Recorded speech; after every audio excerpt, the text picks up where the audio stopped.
கர்த்தருடைய பரிசுத்த நாமத்துக்கு ஸ்தோத்திரம். இன்னைக்கான வேத பகுதியை பார்க்கறதுக்கு முன்னாடி நேற்று நம்ம வீடியோல கேட்ட வினாக்கான விடை இன்னைக்கு நாம் பார்க்கலாமா? மனிதனுக்கு தனது வழிகள் எப்படி தோன்றும்? இதுக்கான பதில் செம்மையாக தோன்றும். யூடியூப் கமெண்ட்ஸ்ல இதுக்கான பதில ஒருத்தன் கரெக்டாக சொல்லியிருக்காங்க. உங்களுக்கு என்னோட மனமார்ந்த வாழ்த்துக்கள். சரி, இப்போ நம்ம இன்னைக்கான ஒரு சின்ன வினாவை பார்க்கலாமா? தேவனை உண்மையாக தேடினால் என்ன நடக்கும்? இதுக்கான பதில கமெண்ட்ஸ் சொல்லுங்க. சரியான பதில நாளைக்கான வீடியோல சொல்றேன். இப்போ நம்ம இன்னைக்கான வேத பகுதியை பார்க்கலாமா? எரேமியா 29ஆம் அதிகாரம் 13ஆம் வசனம். உங்கள் முழு இருதயத்தோடும் என்னை தேடினீர்கள், ஆனால் என்னை தேடுகையில் கண்டுபிடிப்பீர்கள். You will seek me and find me when you seek me with all your heart. Jeremiah 29:13. இது நம்ம ஒரு சின்ன கதையை பார்த்துடலாமா? ஒரு சிறிய நகரத்துல பிரியான்ற பெண் வாழ்ந்து வந்தாளா. அவ தினமுமே விரைவா ஜெபித்து விட்டு வேலைக்கு செல்வாளா. தேவன் என்னிடத்துல இருந்து தூரமா இருக்காருன்னு சொல்லிட்டு அவ நினைத்தாளா.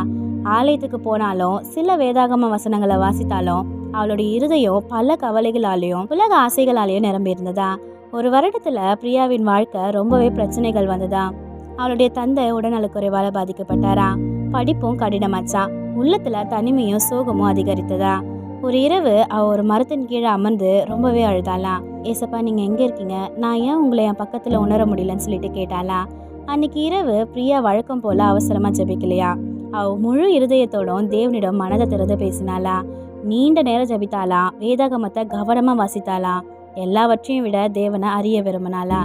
சில நாட்கள்ல அவளுடைய இருதயத்துல சமாதானம் நிரம்ப தொடங்குச்சா. கஷ்டமான நேரங்கள்ல தேவன் அவளோட இருப்பதா உணர்ந்தாளா. உதவ மனிதர்கள், புதிய நம்பிக்கை, தினமும் கிடைக்கும் பலம், இப்ப எல்லாவற்றையும் மூலமும் தேவன் அவளை வழி நடத்தினாரா. ஆமேன்.